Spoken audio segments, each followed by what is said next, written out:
Créé en 2007, le CODIM, devenu CORDIM, s'attache à soutenir la recherche sur les maladies cardiovasculaires, l'obésité, les maladies rénales et le diabète. Fédérée dans un domaine d'intérêt majeur, la recherche bénéficie ainsi du financement de la région Île-de-France. C'est la région qui a eu l'idée de lancer cette initiative des domaines d'intérêt majeur.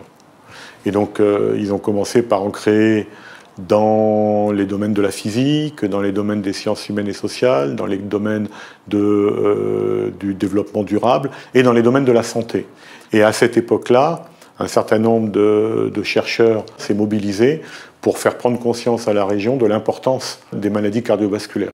Et donc tout de suite, la région a répondu très positivement et a créé donc le DIM qui était le CODIM. Et lorsque la région a relancé un appel d'offres, le CODIM a postulé en intégrant à la fois les pathologies rénales et en élargissant également son périmètre d'intervention, non plus simplement à la recherche fondamentale et clinique, mais aussi aux sciences humaines et sociales.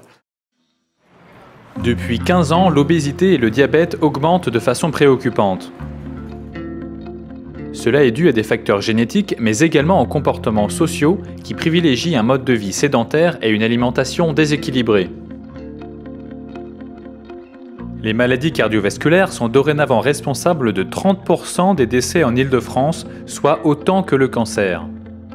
Le CORDIM regroupe 14 partenaires en Île-de-France et répartis sur 24 sites. Les 60 équipes de chercheurs placent ainsi l'Île-de-France en première ligne dans la lutte contre ces maladies. Toutes ces pathologies ont leurs propres déterminants, leurs propres causes, qui sont multiples et qui, en fait, ne sont pas forcément directement liées aux facteurs de risque classiques des maladies cardiovasculaires. Néanmoins, la maladie, elle est d'expression cardiovasculaire. Le fait d'avoir un surpoids ou une obésité, comme on dit, morbide, va, in fine, être extrêmement dangereux pour le cœur. Et en fait, la forme clinique de l'obésité, ça va être l'insuffisance cardiaque, l'infarctus du myocarde. Donc c'est effectivement le cœur qui va souffrir. La façon dont on structure le CORDIM, c'est par grands axes transversaux.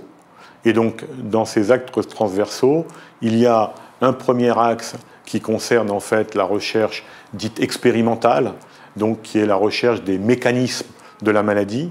Il y a un deuxième axe qui est destiné en fait à identifier des facteurs qui peuvent servir à diagnostiquer la maladie. Donc c'est tout un grand champ qu'on appelle le domaine des biomarqueurs. Et puis il y a également tout un domaine qui concerne la génétique et l'épidémiologie. Donc c'est la recherche des facteurs de risque. Donc à la fois facteurs de risque sociétaux, facteurs de risque génétiques, facteurs de risque nutritionnels. Voilà, donc c'est ça. Et puis également un quatrième axe qui concerne évidemment la thérapeutique, les stratégies de thérapie. Le CORDIM essaie de son mieux d'aider à l'émergence de ces futures thérapies destinées à combattre ces maladies. La région, à travers le conseil scientifique du CORDIM, attribue des aides aux étudiants doctorants et aux post-doctorants. Le but est de soutenir la formation et de favoriser de nouvelles pistes de recherche. Pour les laboratoires, l'équipement en matériel de pointe est indispensable pour poursuivre les avancées scientifiques. Le CORDIM permet donc également de participer au financement de ces nouvelles acquisitions. Dans nos domaines, les équipements sont extrêmement coûteux, ils évoluent très rapidement, donc on est toujours à la pointe de la technologie et c'est ça qui est majeur pour pouvoir rester dans la compétition dans notre domaine. Le CORDIM, grâce à un engagement fort de la région, permet à l'Île-de-France de devenir un acteur essentiel dans la recherche sur les maladies cardiovasculaires, l'obésité, le diabète et les pathologies rénales à l'échelle européenne et mondiale. C'est ce positionnement qui permettra de découvrir de nouvelles thérapeutiques dans la lutte contre ces maladies.